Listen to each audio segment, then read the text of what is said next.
that I do know that there's great things being done. I want to congratulate you again for giving jobs to graduates. That's important, for making sure that the community that are now transplanted here, that they're happy. I know that there's a lot of poor people that are still hungry, that are still eager, that are still determined, that are still discriminated against, that deserve an opportunity to be heard. Their voice has not been heard on DETV. People that have been displaced, people that have been really, really hurt, that need an opportunity to speak, and that deserve to have an opportunity to be a part of the democratic process as well. There's a lot of folks that don't even know that they can vote, especially where I live. I live in the 3rd District, and there's people that aren't registered. And that news that since 2016, people with felony convictions have been able to vote, most people. Down in Dover yesterday, there was legislation that was brought up that hopefully will be passed that will make sure that people on probation even can vote.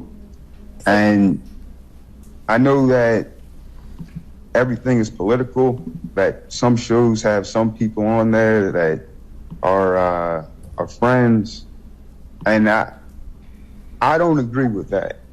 And especially when there's people that are running, I'll say names. Councilwoman Oliver, I ran against her in 2020, and she had a show, and her brother had a show, and I didn't have a show, and she was an incumbent. And the fact that they also had billboards and turkey giveaways and billion-dollar backers that were backing them, and it wasn't a fair shot that I had. And I don't know how much time I have to say anything else, but that wasn't a selfish issue. It wasn't about my matches not being publicized. I boxed 5 times during the pandemic. It's not about my politics not being publicized. I ran for election. We won 40-something% of the vote without any kind of real support, without any show or anything like that. But it's not about that. It's about public safety, which she actually brought up, Councilwoman. We do need to know these things. We need to know these things in real time to try to prevent things like this from happening. I'll reiterate again that people don't even know that they can vote, that have the ability to vote. People that have felony convictions can vote. I just gotta say that because so many people that I talk to still always tell me that they can't. And with that, I'm just gonna say keep up the good fight. You guys can find my book at keepupthegoodfight.org, and that was selfish, but the book's not. The book is it's a book that's for the people, and it will help you if you go to the website and you read it. Keepupthegoodfight.org. We firmly believe that the right to vote is inalienable, and that includes people with felony convictions. In other words, people should never be denied the right to vote as a punishment for a crime, period. Voting is a human right. Having the right to vote is essential to being a full member of a democratic society. People who have done their time need to be reintegrated back into the community, and restoring their right to vote helps with that process. Why should they be permanently marginalized? Restoring the right to vote for people with felony convictions also helps society in a concrete way, because it has been shown to improve public safety and reduce recidivism. There's currently a nationwide movement to restore voting rights to the 5.85 million Americans with felony convictions, and we think Delaware should join this movement. Restoring the right to vote is an issue of basic fairness and human decency. It's also an issue of racial justice, because sadly, while the Black population makes up only 22% of Delaware residents, 60% of people in Delaware prisons are Black. Not allowing people with felony convictions to vote clearly has a disproportionate impact on the Black community. Delaware does not have a proud history when it comes to race. We were one of the few states to reject the 13th Amendment that abolished slavery. This bill is a crucial part of our reckoning with that painful history. By restoring the right to vote for people with felony convictions, we're ending the decades of de facto political exile for many Black Delawareans. Finally, this bill would eliminate the offensive Jim Crow language that still exists in our Constitution, like the literacy test requirement. While that is currently... Thank you. My name is Donna Hitchner. I'm Executive Director of the Methodist Action Program. And I want to thank the committee for the opportunity to speak today. And also, I want to thank Senator Gay for bringing forth this important legislation. The founder of Methodism as a denomination, John Wesley, set an example for us in ministering to the incarcerated. In addition, the founder of our faith stood in the temple on the first day of his ministry and declared that he was sent to proclaim freedom to the prisoner, found in the Gospel of Luke, chapter 4, verse 18. In relation to those facts, I present some information from the Revised United Methodist Social Principles. Quote, "We believe in the inherent worth of all people, which is established through God's gracious act of creation and most fully revealed in the power of Jesus' life, death, and resurrection. The understanding that people are created in the image of God is a central theme in John Wesley's teachings. We further believe that God calls all members of the human family to recognize and protect the dignity and worth of all people and to work for the well-being of all God's creation. We therefore support structures in the church and in civil society that honor the basic freedoms and rights of all human beings and protect God's creation.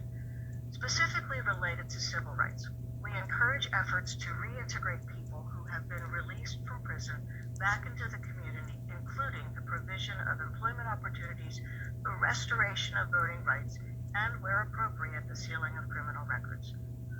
End quote. Therefore, as a denomination, the United Methodists support the passage of this bill that restores voting rights to returning citizens. We urge you to vote yes on SB 180. Thank you. Thank you, Ms. Chair. Next, we have Davon Hall. You have 2 minutes.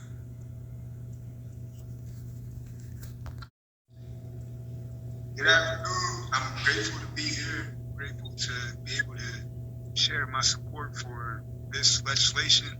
I want to thank Senator Kyle Evans-Gay, the chair of the Judiciary Committee, for crafting this, for putting this together. As someone who has been incarcerated, as someone who was in jail in 2008 when Obama won, it would have been the first election that I could have voted in, but I was in the hole. And I don't know if you guys know the Sixth Amendment, but the Sixth Amendment is the right to a speedy trial. And I was locked up for 10 months without being actually proven guilty. I was locked up and I didn't know that technically I had the right to vote because I wasn't proven of a crime. When I went to court, I went home. But I felt really guilty while I was there because I wasn't a part of history. I wasn't a part of Obama being elected a black man. We never thought that would happen. And being in the hole, I heard over the intercom, because the guards announced it. They said, Obama won, President Obama won. And being in the hole, just being in that horrible position, and that being the first election that I could have voted in, I actually cried. As a man, it's kind of difficult to talk about feelings a lot of times, but that's something that we got to get away from, and we have to get away from not allowing people to be people, full, complex, human people. Voting is a human right because everything that we care about is on the ballot, and I believe that taking away that right from people because of past convictions, long time ago convictions, things that happened when they were kids, is a terrible thing. We can't allow for folks not to be a part of this democracy. Incarceration should not destroy democracy like it does. Incarceration should not destroy futures like it does. It should rehabilitate. It should be better. We should be a part of the process. People should care about who their legislators are. People should care about this kind of legislation. I'm thankful that I'm able to share this, and I pray that everybody votes yes for it. Thank you all. Thank you, Mr. Hall.